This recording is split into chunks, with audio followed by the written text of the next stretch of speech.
Hurmatli o'quvchilar, bugun 20-mart 2005-yil 20-mart kuni.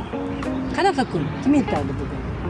Butun dunyoda yerni asrash kuni deb e'lon qilingan. Yerni asrash, tabiatni muhofaza qilish, atrof muhitni muhofaza qilish, o'simliklarni muhofaza qilish butun dunyo uchun juda ham muhim. Ayniqsa butun dunyo aholisi uchun muhim.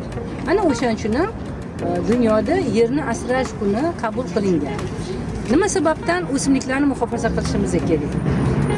Biz sizlar bilan fotosintez jarayoni o'tganmiz-ku, o'g'illar. Qanaqa ahamiyati bor o'simliklarning? Kim aytadi? Demak, atrof muhitni kislorod bilan ta'minlagani uchun. Kislorod bilan ta'minlaydi. Yana nima qiladi? Atmosferadagi zararli bo'lgan moddalarni o'zida ushlab qoladi. Ya'ni o'sha atrofimizdagi atmosferani mana o'rtog'lik to'g'ri aytadi, karbonat angidrid nukleid kislorod bilan ta'minlab beradi atmosferani, hamda bizga zararli bo'lgan moddalarni o'zida ushlab qoladi.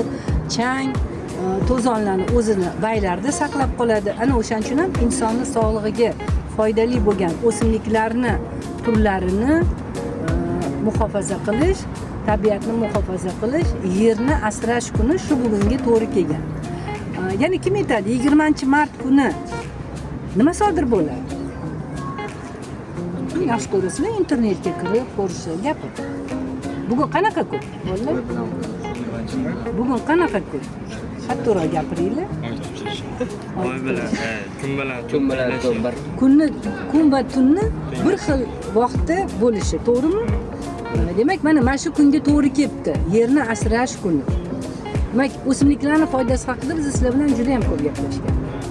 O'simliklar bor ekan, soya salqin bo'ladi.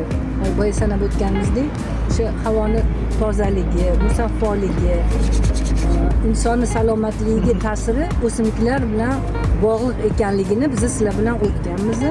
Buni quyi sinflarda ham o'tib kelgansizlar. Ana o'shaning uchun ham biz sizlar bilan o'simliklarni ko'proq ekishimiz kerak. O'simliklarni turini saqlab qolishga biz hissa qo'shimiz kerak.